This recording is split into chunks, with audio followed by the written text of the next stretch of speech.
Bonjour ou bonsoir selon là où vous vous trouvez et bienvenue sur Soliou Academy ou notre Académie du Docteur Soliou. Je vous invite à la découverte du bisphénol A qu'on appelle en cours le BPA avec ses graves conséquences sur la santé, y compris sur la santé des dents de nos enfants. En effet, le bisphénol A est un perturbateur endocrinien présent dans de nombreux emballages alimentaires.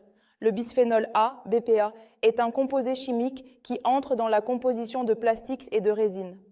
Il est utilisé par exemple dans la fabrication de récipients alimentaires tels que les bouteilles et biberons. On le retrouve également dans les films de protection à l'intérieur des canettes et des boîtes de conserve ou encore sur les tickets de caisse où il est utilisé comme révélateur. Des taux significatifs de BPA ont d'ailleurs été retrouvés dans le sang, les urines, le liquide amniotique et le placenta humain. De récentes études ont montré que ce composé industriel induit des effets néfastes sur la reproduction, le développement et le métabolisme d'animaux de laboratoire.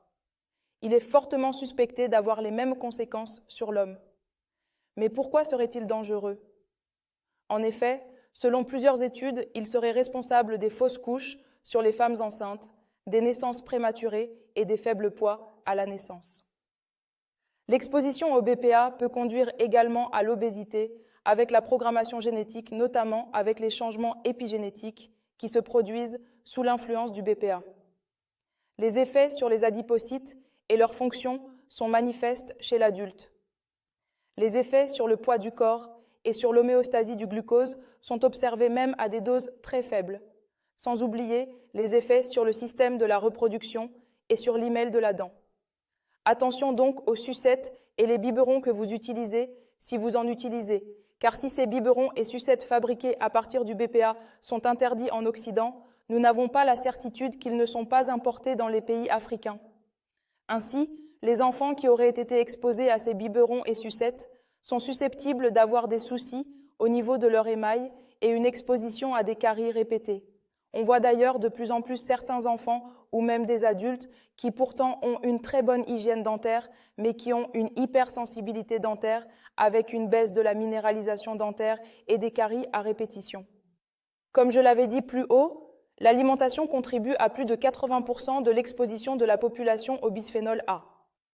Les principales sources d'exposition alimentaire au bisphénol sont les produits en boîtes de conserve ou encore les bonbonnes d'eau en polycarbonate.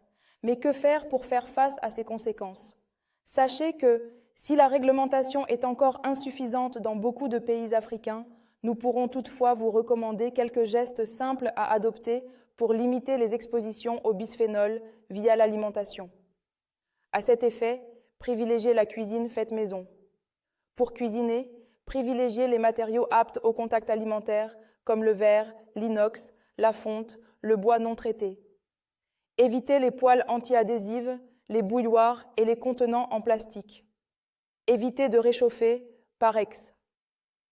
Au micro-ondes, les aliments dans des récipients ou des emballages en plastique.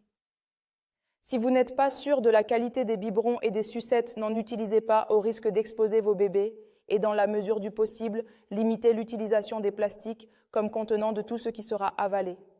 Votre santé, la santé de nos enfants, une priorité pour nous. C'est sur Soliou Academy ou notre Académie du Docteur Soliou. À bientôt.